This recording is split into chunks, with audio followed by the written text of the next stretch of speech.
Corona virus महामारी के बीच पिछले 2 सालों से हज यात्रा की प्रक्रिया पर रोक लगा दी गई थी, लेकिन 2 साल के लंबे इंतजार के बाद अब साल 2022 के लिए हज यात्रा का रास्ता साफ हो गया है, जिसके लिए ऑनलाइन प्रक्रिया शुरू कर दी गई है। केंद्रीय मंत्री मुख्तार अब्बास नकवी ने एक नए ऐप को लॉन्च किया और हज यात्रा के लिए जो गाइडलाइंस बनाई गई है उसे भी सार्वजनिक किया।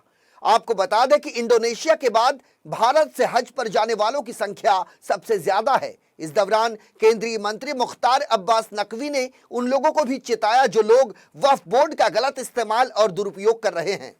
आपको बता दें कि हज यात्रा के लिए मोबाइल ऐप के माध्यम से आवेदन ऑनलाइन भरा जा सकता है। इसके लिए पंजीकरण शुल्क का भुगतान ऑनलाइन जमा करना है। प्रशासन की तरफ से हज आवेदन केवल ऑनलाइन ही स्वीकार किया जाएगा। कुछ महत्वपूर्ण बातें हैं उन लोगों के लिए जो हज यात्रा पर जाने की तैयारी कर रहे हैं। हज आवेदन भरने से पहले आवेदक को गाइडलाइन पूरी तरह से पढ़ लेना चाहिए, जिससे हज यात्रा के दौरान किसी तरह की परेशानी हज यात्री को ना हो। पासपोर्ट का पहला और आखिरी पेज मशीन स्क्रीनिंग में पढ़ा जा सके, ऐसी स्क्रीनिंग करवाएं। इसके अलावा रद्द किए गए चेक की प्रति और पते के प्रमाण पत्र की प्रति ऑनलाइन अपलोड करनी होगी। अपनी सुविधानुसार हज आवेदन ऑनलाइन या संबंधित राज्य, संघ राज्य क्षेत्र और हज समिति कार्यालयों के माध्यम से या हाजी सुविधा केंद्र के माध्यम से भर सकते हैं। एक कवर नंबर पर 4-5 व्यक्तियों का समूह बनाया जाएगा। जानकारी के मुताबिक इस बार हज यात्रा 36 से 42 दिनों की होगी। 45 से 65 साल आयु वर्ग में महरम के बिना महिलाएं। नियमों की जानकारी के लिए हेल्पलाइन नंबर पर हज से संबंधित किसी भी तरह की जानकारी ले सकती हैं। आवेदन के लिए आवेदक को 81,000 रुपए जमा कराने होंगे। सबसे ज्यादा महत्वपूर्ण बात यह है कि हज पर वही लोग जा सकेंगे जो लोग कोरोना रोधी वैक्सीन की 2 डोज लगवा चुके हैं। उनके पास वैक्सीन लगवाने का प्रमाण पत्र भी होना बेहद जरूरी है।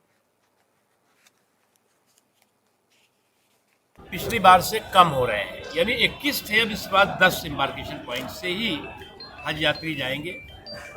उसके अलावा जो भी सऊदी उस हज के वक्त सऊदी गवर्नमेंट और इंडियन गवर्नमेंट्स का जो भी प्रोटोकॉल होगा लोगों की हेल्थ और वेलबींग के लिए, सेहत और सलामती को ध्यान में रख करके उसको 100% लागू किया जाएगा।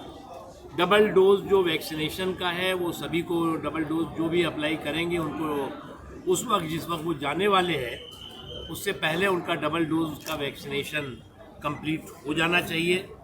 ये भी हमारा उसमें है। उसके अलावा कई रिफॉर्म इस दौरान इन 5-6 सालों में हुए हैं, जिसमें सब्सिडी ख़त्म की गई है।